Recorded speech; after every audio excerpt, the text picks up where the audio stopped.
بسم الله الرحمن الرحيم إن الحمد لله نحمده ونستعينه ونستغفره ونعوذ بالله من شرور أنفسنا وسيئات أعمالنا من يهده الله فلا مضل له ومن يضلل فلا هادي له أشهد أن لا إله إلا الله وحده لا شريك له وأشهد أن محمدا عبده ورسوله أما بعد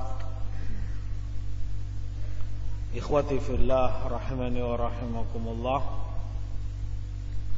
melanjutkan kajian kita Al-Jami' Kitabul Jami' dari Bulughul Maram karya Hafidz Ahmad ibn Ali ibn Hajar al-Asqalani rahimahullah.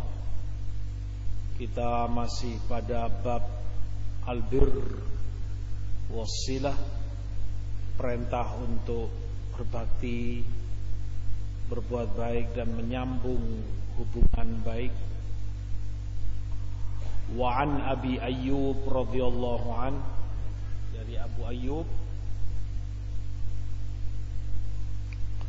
anna Rasulullah sallallahu alaihi wasallam qaal, bahwa Rasulullah sallallahu alaihi wasallam sabdakan, la yahillu limuslimin an yahjura akhahu fawqa thalathi layal.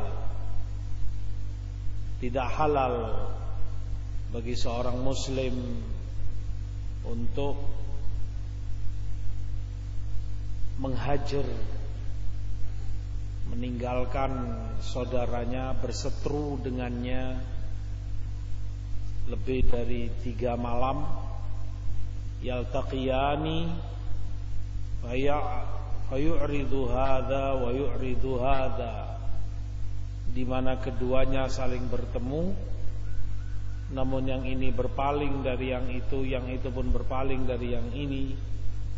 Wa khairuhuma alladhi yabda'u bis-salam, dan yang terbaik dari keduanya adalah yang pertama memberi salam. Muttafaqun alaih, hadis disepakati oleh Bukhari dan Muslim.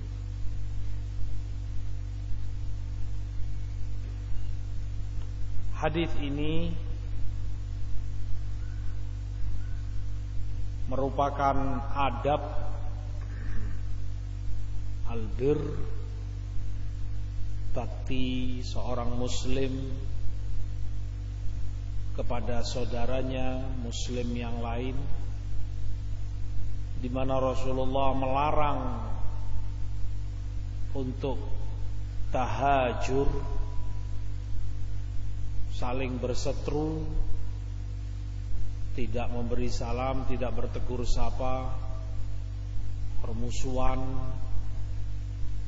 di antara keduanya lebih dari 3 malam. Kata Imam An-Nawawi rahimahullah, maka dengan ini, seperti para ulama sebutkan, hadis ini menjelaskan tentang haramnya perseteruan di antara muslimin lebih dari 3 malam. Maka terfahami dari ini bolehnya perseteruan itu 3 malam ke bawah, tidak sampai 3 malam. Imam Nawawi sebutkan kurang dari 3 malam mafhum hadis itu diperbolehkan. Hal itu ma'fu, termaafkan dalam syariat, karena Bani Adam yang namanya anak keturunan Adam, manusia, punya jibillah, punya watak bawaan, tabiat marah, tersinggung, sakit hati dan yang semisalnya, sifat akhlak jelek itu ada padanya, maka dimakfukan, diberi keringanan, diampuni kalau perseteruan itu kurang dari 3 malam, sehingga bisa hilang apa yang terjadi di antara keduanya dari permusuhan dan kebencian.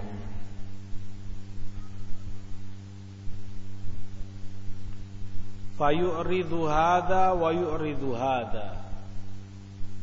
Di lafaz lain riwayatnya menyebutkan fayasuddu hadza wa yasuddu hadza, dan maknanya serupa. Yang ini menghalangi, yang itu pun menghalangi, yakni menghalangi, berpaling, tidak mau memberi mukanya. Yu'rid berarti urutnya, muka tidak ingin dia hadapkan dengan manis senyum kepada saudaranya, dia buang muka dari saudaranya tersebut. Di dalam hadis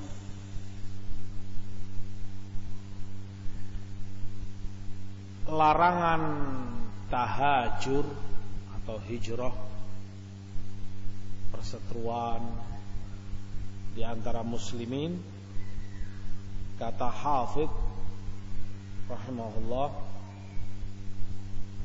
itu menunjukkan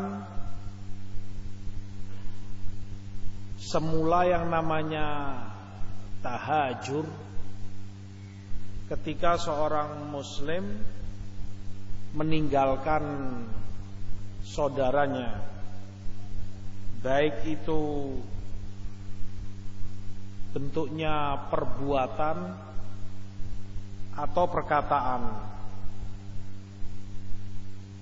Dia meninggalkan saudaranya dengan perbuatan-perbuatannya, sikap, ataupun dia meninggalkan saudaranya itu dengan kata-kata, dengan perbuatan ya semacam berpaling, tidak mau mendatanginya, tidak memberi muka, dengan perkataan ya semacam tidak mau memberi salam, tidak mau bertegur sapa.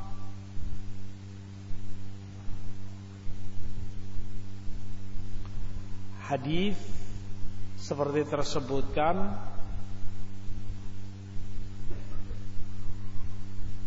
diperbolehkan mafhumnya kurang dari 3 malam tahajud, perseteruan antara muslim dengan muslim yang lain.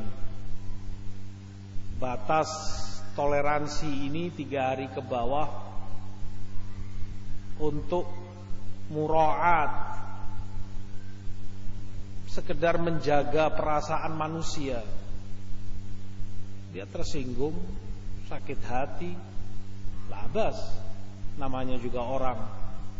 Tapi diberi batasan oleh syariat maksimal 3 malam, tidak boleh lebih dari itu, untuk dia lampiaskan marahnya dan emosinya kepada saudaranya tersebut.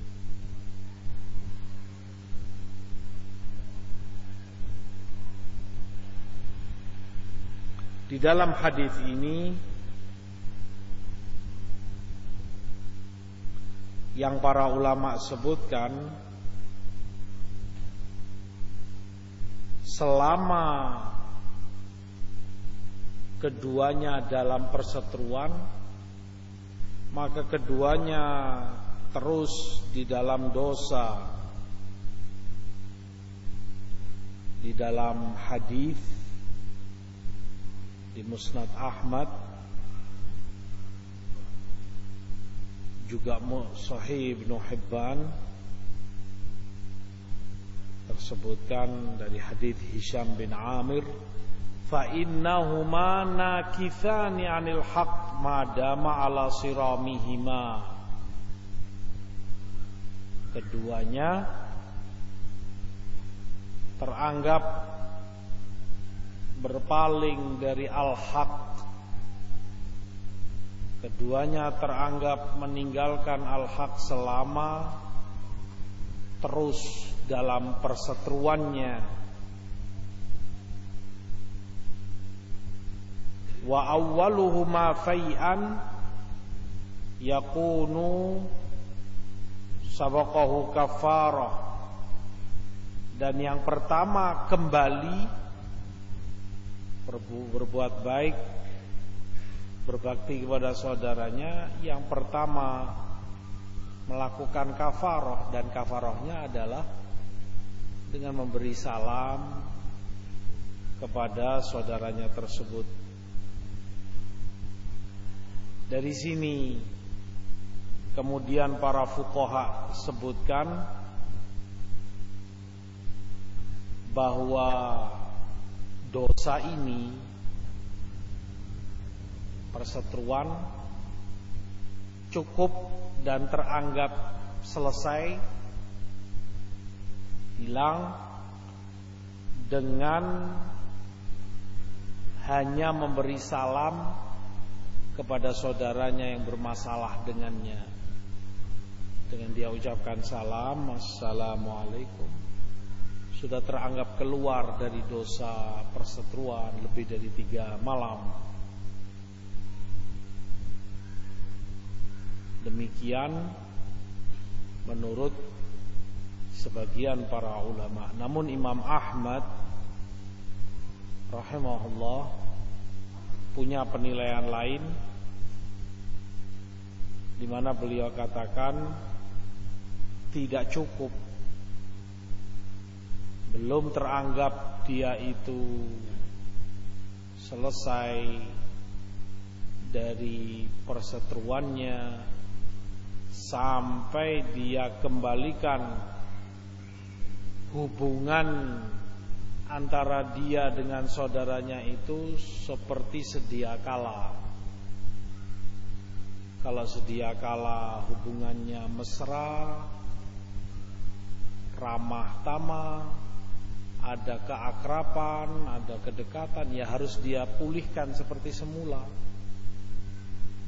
Kalau hanya sekedar salam, mungkin orang misalnya assalamualaikum, tapi masih ada ganjalan dalam hati, dia nggak bisa.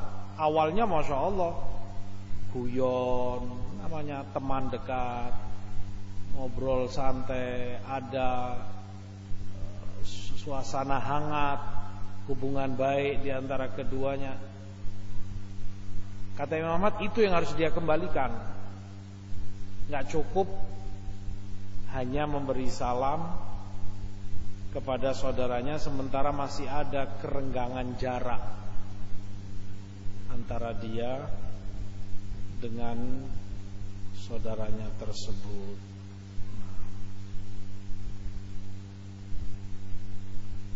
Kata Imam Ahmad pula, jika yang terjadi itu hijrah,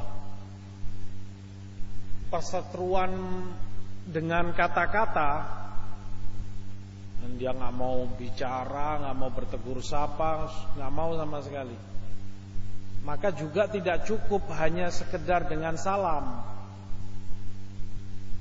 Tidak cukup dianggap selesai, sudah tidak dosa. Belum cukup teranggap dia keluar dari dosa hajar kalau hanya sekedar memberi salam. Tetapi harus ada obrolan dan omongan yang ramah tamah, hubungan baik, layaknya teman dengan temannya yang akrab. Dia ajak bicara saudara dia tersebut. Demikian kata Imam Ahmad rahimahullah, juga Imam Ibnul Qasim rahimahullahu ta'ala. Kata Qadhi Iyad pula, jika seorang meninggalkan pembicaraan dengan saudaranya, tidak mau berbicara, maka persaksian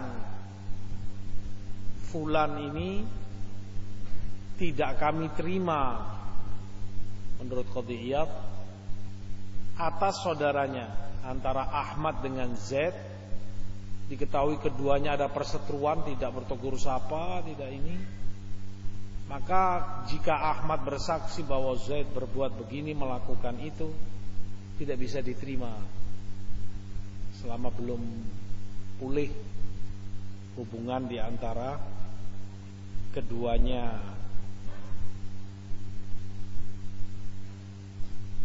Bahkan kata Qadhi Iyad, kalaupun dia sudah memberi salam, Ahmad misalnya sudah memberi salam kepada Zaid, belum cukup, tetap persaksiannya ditolak kalau dalam mahkamah syariat.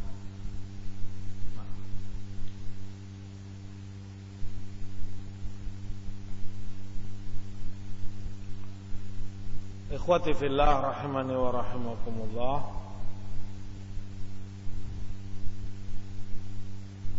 Di dalam hadis ini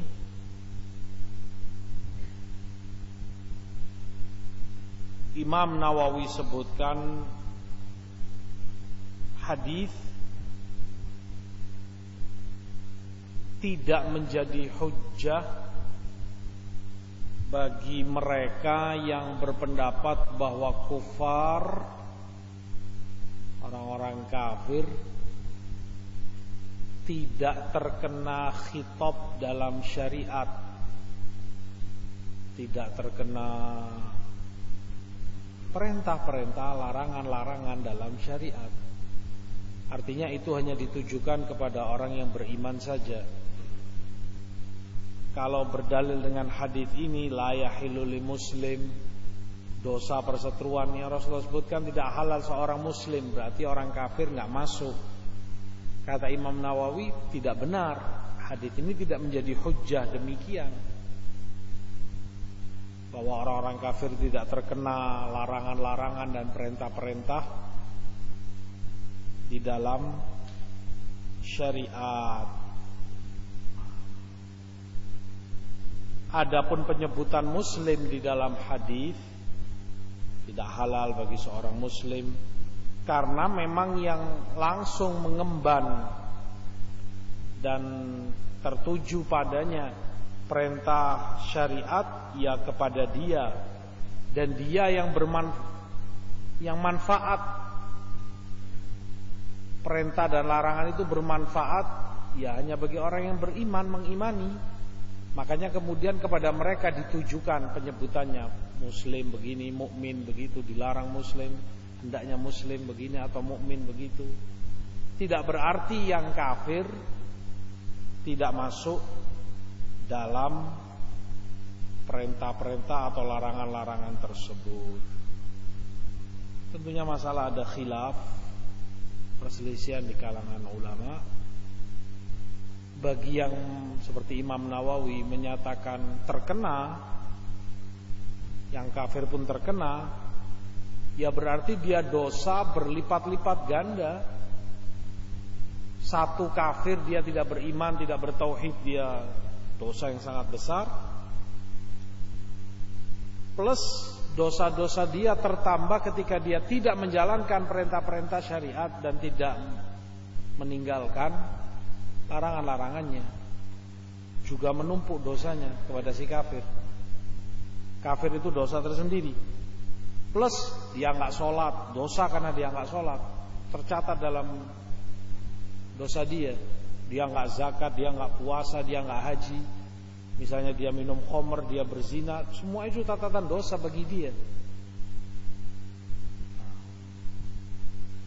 Mereka kuatkan pendapat pendapat ulama ini, antara lain dengan yang Allah sebutkan di surat Muddathir, yang Allah kisahkan tentang penghuni neraka Saqar. Ma salakakum fi Saqar, apa yang menjerumuskan kalian di neraka Saqar? Qalu lam naku minal musallin, kami itu tidak bersama orang-orang yang sholat. Orang-orang kafir ini penghuni neraka. Ketika ditanya apa yang menjerumuskan kalian di neraka, yang mereka jawab itu, lam naku minal musallin, kami tidak bersama orang-orang yang sholat. Walam naku nut'imul miskin, dan kami pun tidak memberi makan kepada orang-orang miskin. Padahal ini semua furu' syariat, perintah-perintah untuk memberi makan miskin, untuk sholat.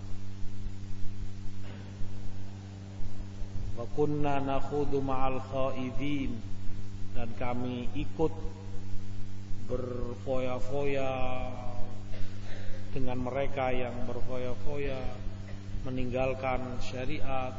Wa kunna nukadzibu biyaumiddin, kami pun mendustakan hari akhir, kiamat. Hatta atana al-yaqin al-ayah.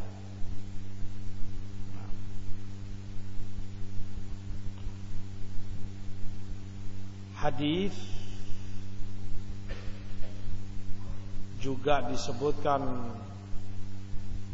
oleh para ulama bahwasanya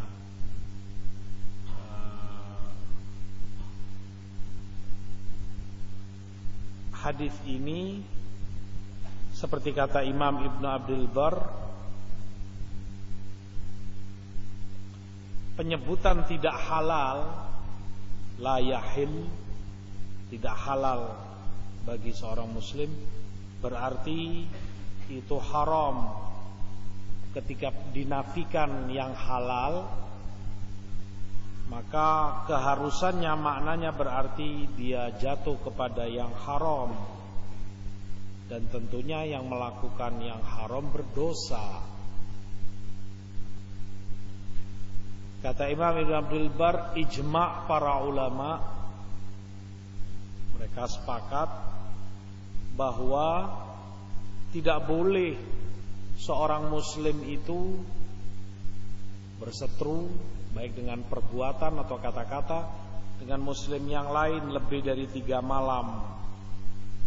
Ijma' kalau itu haram, kecuali para ulama sebutkan, kecuali orang yang takut dan khawatir akan rusak agamanya jika berbicara, apalagi duduk bergaul dengan seseorang diketahui dia itu membawa pemikiran sesat, punya pemahaman, dan dia aktif menyebarkan itu, berdakwah. Dikhawatirkan iman dan agamamu rusak jika dekat, apalagi ngobrol, bergaul dengan dia, maka boleh kamu menjaga untuk tidak berbicara dengannya. Atau bahkan orang yang akan bisa menimpakan dan memasukkan madharat, bahaya pada dirimu atau duniamu, boleh, kata Imam Ibn Abdul Bar, orang yang kamu tahu akan menimpakan madharat terhadap dirimu atau duniamu. Kamu tahu fulan ini, jika kamu dekat dengannya, dirimu akan dirugikan. Entah kamu disakiti, didolimi, dipukul, atau semisal itu, atau duniamu kamu akan ditipu, dibawa lari hartamu, dan itu ma'ruf dari fulan misalnya, kamu tahu, maka boleh kamu meninggalkan dia dan menjaga jarak, tidak akrab dan tidak berhubungan baik dengannya, boleh, demi menjaga keselamatan agamamu, dirimu, atau bahkan hartamu. Sehingga dengan ini yang dikehendaki hadis, ya kalau itu murni urusan-urusan pribadi atau duniawi, artinya hanya urusan ketersinggungan, salah faham, kata-kata tajam, omongan ini, sikap begini. Orang punya perasaan, punya ini, diberi tenggang waktu oleh syariat. Kamu mau berseteru, tidak memberi salam, tidak bertegur sapa, tidak boleh lebih dari 3 hari. Adapun tadi orang-orang yang dikhawatirkan, maka itu boleh selamanya, selama kamu khawatir dari dia dan tidak ada perubahan pada orang itu, bisa mencelakakan agamamu, imanmu, hartamu, duniamu, atau dirimu, maka selama ada kekhawatiran itu, ya selama itu pula boleh kamu menjauh darinya. Tentang hal ini para ulama menyebutkan kaidah yang disebutkan Imam Ibn Abdul Bar, rubba hajrin jamil khair min mukhalatatin mu'dhiyah. Betapa seringnya hajar, kamu menjauhi orang, tapi dengan cara baik, dengan bimbingan syariat. Sengaja kamu tidak mau datangi, tidak mau kamu temui, tidak kamu tegur sapa dengannya, orang-orang tadi yang dikhawatirkan darinya, itu jauh lebih baik daripada pergaulan yang menimbulkan adza, menimbulkan gangguan, menimbulkan madharat. Lebih baik pisah, lebih baik ada jarak daripada dekat, akrab tetapi merusak. Ya merusak kamu, ya merusak orang yang kamu dekati itu, semakin banyak dosanya.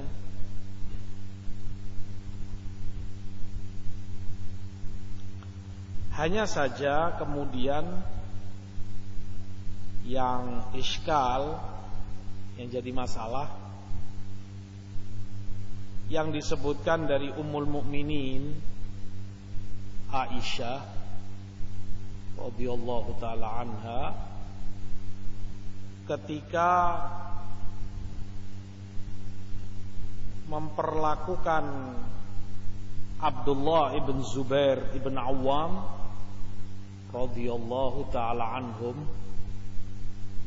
di mana Aisyah enggak mau menemui Ibn Zubair, keponakannya, dan tidak mau bertemu dengannya, dihajar oleh Aisyah.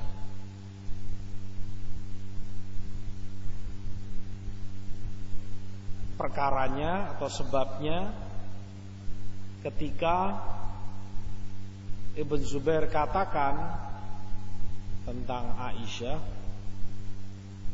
la ahjuranna 'alaiha, akan aku masukkan Aisyah itu ke dalam hajar, dihijr atau dianggap oleh Ibnu Zubair orang yang pantas untuk dibatasi tasarrufnya dalam harta. layaknya anak kecil. Anak kecil kan diperintah walinya untuk mengatur uangnya, nggak boleh semua dikasihkan padanya, tapi dibatasi. Dia perlu suatu apa baru diberi. Artinya orang yang memang dianggap nggak cakap dalam membelanjakan harta, nggak pandai di dalam mengolah uang, dikhawatirkan israf, dikhawatirkan tabdzir, perlu dihajar. Ibnu Zubair katakan itu kepada Aisyah. Marah Aisyah radhiyallahu anha.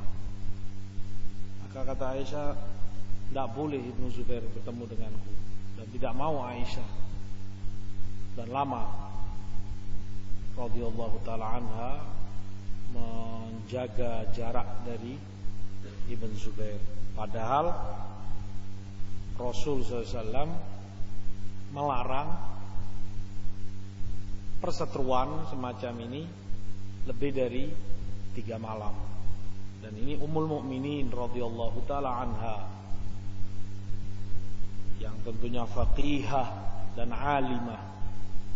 Makanya kemudian para ulama menjawab tentang riwayat ini, antara lain yang disebutkan oleh Imam At-Tabari rahimahullah, yang haram sekedar kalau orang itu nggak mau memberi salam kepada saudaranya. Adapun yang dari Aisyah ini tidak berarti Aisyah nggak mau memberi salam kepada Ibnu Zubair. Dia salam kepada Ibnu Zubair atau menjawab salam beliau. Tetapi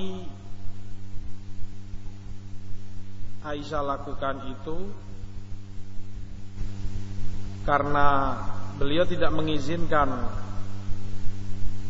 siapapun dari lelaki terutama untuk masuk menemui beliau kecuali seizin beliau,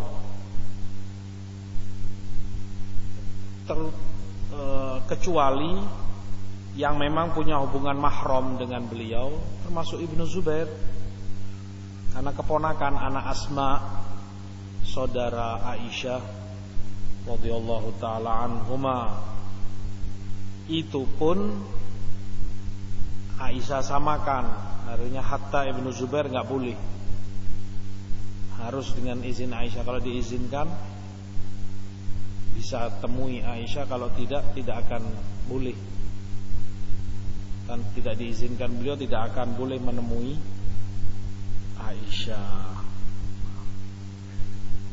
Tetapi jawaban Imam At-Tabari ini dilemahkan oleh Hafidz Ibn Hajar rahimahullah. Yang lebih tepat, kata beliau, jawaban para ulama lain, yaitu Aisyah radhiyallahu taala anha melihat bahwa Ibnu Zubair radhiyallahu taala anhuma telah melakukan atau melontarkan kata-kata yang sangat tajam, sangat besar terhadap diri Aisyah tadi, menganggap Aisyah layaknya anak kecil yang tidak pandai di dalam membelanjakan harta. La ahjuranna 'alaiha, kata Ibn Zubair, akan aku hajar Aisyah. Ini hartanya akan diatur, dianggap seperti anak kecil, mubadzir dalam membelanjakan harta, terlalu royal begini. Tersinggung sangat Aisyah. Ya tentunya, seorang bibi, apalagi beliau seorang alimah faqihah, ummul mukminin. Selain itu, Khalah bibi dari Ibnu Zubair sendiri. Maka ucapan Ibnu Zubair beliau lihat sebagai ucapan yang besar kesalahannya, karena itu pertanda mengurangi kehormatan dan kemuliaan Aisyah radhiyallahu taala anha. Oleh sebab itu beliau ingin didik Ibnu Zubair dengan larangan beliau atau tadi untuk tidak menemui dan tidak boleh masuk kepada Aisyah radhiyallahu taala anha. Itu yang dijawab oleh para ulama tentang kisah Aisyah. Sekian lama Aisyah nggak mau bertemu dengan Ibnu Zubair, sampai disebutkan pada akhirnya diberi syafaat Ibnu Zubair. Ibnu Zubair gelisah tentunya, ini Ummul Mukminin dan khalah bibi beliau, tentunya gelisah dan sedih, nggak boleh bertemu dan nggak mau menemui Ibnu Zubair. Sehingga banyak para sahabat memberi syafaat untuk Ibnu Zubair. Sudahlah Aisyah, itu ponakanmu sendiri, begini. Ini diberi, dirayu-rayu, diberi syafaat untuk menerima Ibnu Zubair, sampai pada akhirnya pun diterima oleh beliau. Al-muhim, kisah itu tadi diarahkan oleh para ulama menunjukkan orang seperti para masyayikh sebutkan hendaknya lebih berhati-hati di dalam berbicara, di dalam berkata-kata. Orang berbeda satu dengan yang lain, apalagi kalau itu kedudukannya lebih menuntut untuk kita berbakti padanya, untuk menjaga hubungan baik dengannya.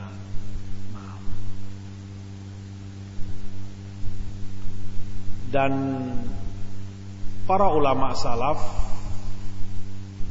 banyak yang melakukan seperti itu jika mereka melihat kemaslahatan dalam perseteruan, dalam tanda kutip kalau itu secara lahir terlihat sebagai perseteruan, namun bukan perseteruan yang haram, tidak bertegur sapa dan menjaga jarak, terutama tentunya kepada ahlul batil, ahlul bid'ah, sebagaimana Rasul sallallahu alaihi wasallam dengan para sahabatnya melakukan itu pada Ka'ab ibnu Malik dan dua sahabatnya. Demikian pula kata Imam Khattabi, termasuk dalam hal ini pula antara orang tua dengan anak. Jika seorang bapak melihat anaknya yang sangat bandel, sallallahu alaihi, misalnya durhaka atau apalah, maka dihajar oleh orang tuanya, nggak mau ditegur sapa, bahkan tidak mau diberi salam dan tidak mau menjawab salam anaknya lebih dari 3 hari, boleh kata Imam Khattabi, kalau itu antara orang tua dengan anak dalam rangka ta'dib, mendidik dan mengajari dia supaya dia sadar besar kesalahan yang dilakukan, karena ini posisi orang yang lebih berkewajiban dia untuk berbakti padanya. Kemudian si anak durhaka, berani kepada orang tuanya begini, dihajar. Atau alasan-alasan lain yang memang itu dibenarkan di dalam syariat. Sebagaimana Ibnu Umar nggak mau bertegur sapa dan melihat muka anaknya Bilal, yang ketika Ibnu Umar katakan hadis Rasul sallam, la tamna'u ima Allah masajidallah. Jangan kalian larang para wanita itu kalau mau sholat di masjid. Kata Bilal anak beliau, wallahi lanamna'ahun, demi Allah akan kami larang para wanita ini, ibu kami, anak-anak perempuan kami, saudara-saudara perempuan kami. Kata Ibnu Umar, aku katakan padamu Rasulullah, katakan jangan kalian larang para wanita, kamu tabrak, kamu benturkan, kamu tentang dengan kamu katakan demi Allah akan aku larang. Sungguh aku tidak akan berbicara padamu, kata Ibnu Umar. Maka Ibnu Umar gak mau bicara kepada Bilal, anaknya, anak kandungnya. Sampai disebutkan lama tentunya itu berlangsung, sampai dikala Ibnu Umar sudah menginjak akhir hayatnya, mau meninggal, tentunya anaknya pada kumpul di situ. Bilal tentunya merasa punya salah dan beban. Dia minta maaf, mau membenahi hubungannya dengan ayahnya Abdullah bin Umar bin Khattab radhiyallahu taala anhuma. Ibnu Umar ketika itu hanya berbaring karena sakit keras. Bilal datang untuk bertatap muka, ya, ini agar Ibnu Umar tahu Bilal ada di sini dan mau membenahi hubungan, mau minta maaf. Ibnu Umar berpaling, buang muka ke arah lain, muter Bilal ke arah sana, melihat wajah ayahnya untuk membenahi hubungan. Kembali Ibnu Umar melengos dan membuang mukanya ke arah lain. Cukup lama perseteruan itu, dan ini bukan tercela, tidak termasuk kata Imam Khattabi, karena ada kemaslahatan yang diinginkan ketika seorang anak melanggar tuntunan, apalagi kalau itu pelanggaran syar'i terhadap ayat atau sunnah, atau muhim antara orang tua dengan anak. Demikian pula kata Imam Khattabi antara suami dengan istri, antara suami dengan istri, jika dilihat kemaslahatannya demikian, ditakdib, dididik dengan tidak ditegur sapa, walaupun itu lebih dari 3 hari. Para ulama berdalil juga tentang hal itu, bahwa Rasul SAW meninggalkan istri-istri beliau 1 bulan sallallahu alaihi wasallam. Maka seperti tadi, jika itu kemaslahatan besar yang diinginkan, maka boleh walaupun lebih dari 3 malam. Di dalam hadis ini pula seperti kesimpulannya, seperti kata Syekh Abdul Muhsin Al-Abbad hafizahullah, bahwa perseteruan antara muslim dengan muslim bisa karena urusan duniawi, bisa pula karena urusan pribadi. Nah, ini yang terjadi antara satu dengan yang lain dalam hubungan sehari-hari. Yang semacam ini yang dilarang dan tidak dibenarkan perseteruan lebih dari 3 hari. Adapun jika itu karena Allah dan untuk Allah, demi agama Allah, kepada pelaku bid'ah, kepada pelaku maksiat. Jika itu berfaedah, maka itu boleh berfaedah, baik terutama pada kamu sendiri maupun kepada yang kamu hajar. Kepada kamu sendiri ya faedahnya cukup besar. Dengan itu kamu selamat dari pengaruh kebatilannya, dampak buruk kebid'ahannya, kesesatannya. Kamu bisa selamat dengan menjaga, menjauh dari orang itu. Faedah bagi kamu. Bagi orangnya bisa itu berguna, bisa tidak, dan itu tidak pengaruh. Nah, yang para ulama sebutkan, hatta di masa para a'imah, Imam Ahmad rahimahullah memerintahkan untuk umat menghajar Harith al-Muhasibi, tinggalkan dia, fulan, tokoh-tokoh kebid'ahan. Dan apakah berhasil? Kalau yang jadi ukuran keberhasilan dan pengaruh, tidak. Harithnya ya tetap saja seperti itu, dan tokoh-tokoh bid'ah ya tetap saja dalam kebid'ahannya.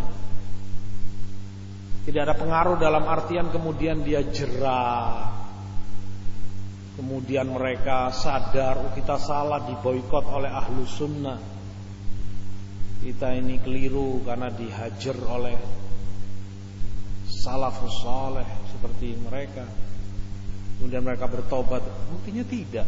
Banyak dari mereka tetap saja dalam kebid'ahannya. Makanya kemudian tidak benar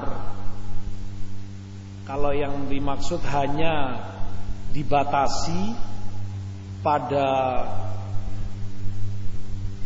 perkara kalau itu berpengaruh positif, baik orangnya bisa berubah, bisa memberi efek jerah kepadanya.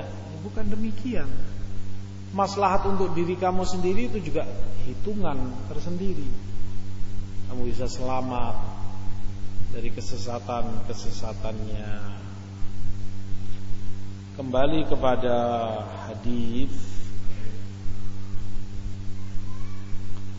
disebutkan oleh Imam Nawawi rahimahullahu ta'ala bahwasanya jika yang Rasul sallallahu alaihi wasallam beliau sampaikan dalam hadis ini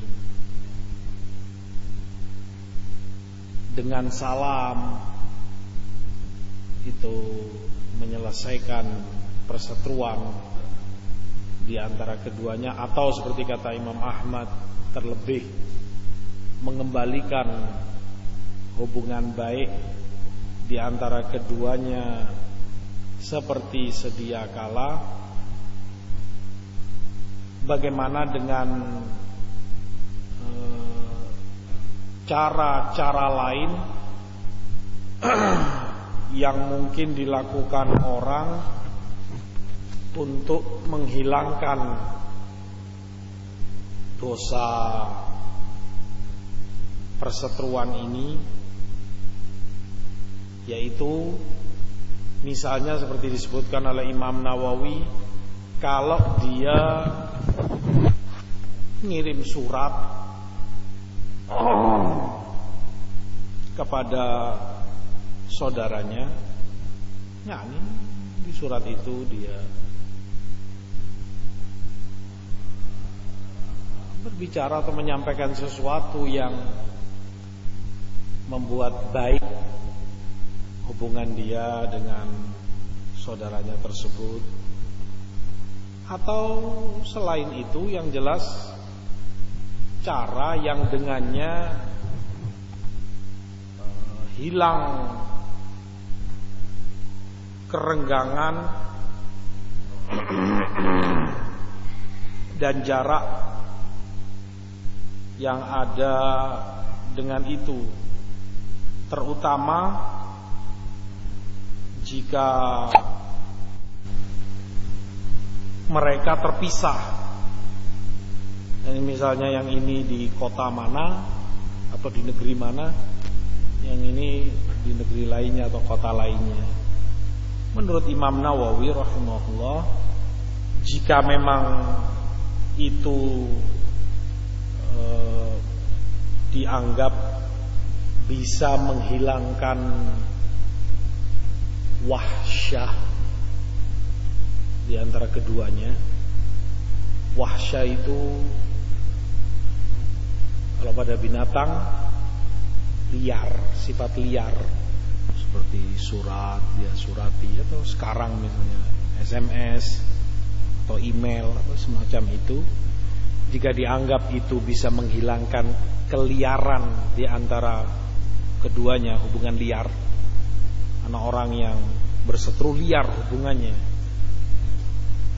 Karena kalau tidak ada perseteruan, jinak hati dia dengan hati saudaranya, jinak, saling mencintai, saling kasih sayang. Jika dianggap itu semua menghilangkan sifat liar tadi, mengembalikan jinaknya hubungan mereka berdua, maka itu boleh, dan itu yang dikuatkan oleh beliau. Boleh dengan cara surat atau semisal itu, atau mengutus orang. Nah, ini kamu tahu fulan dekat dengan fulan yang berseteru dengan kamu perintahkan tolong ke dia, tanyakan ana begini-begini, kirim salam, terus ingin mengembalikan hubungan seperti sedia kala, begini-begini, sudahlah yang lalu biar berlalu, begini-gini. Nah, dengan mengutus orang-orang itu amanat tentunya, bisa datang ke dia menyampaikan dari kamu begini-begini, itu juga boleh kata Imam Nawawi. Yang penting intinya liarnya hubungan, jarak pemisah antara kamu dengan dia bisa dikembalikan seperti semula. Lanjutannya insyaallah ba'da shalah. Wallahu a'lam bishawab.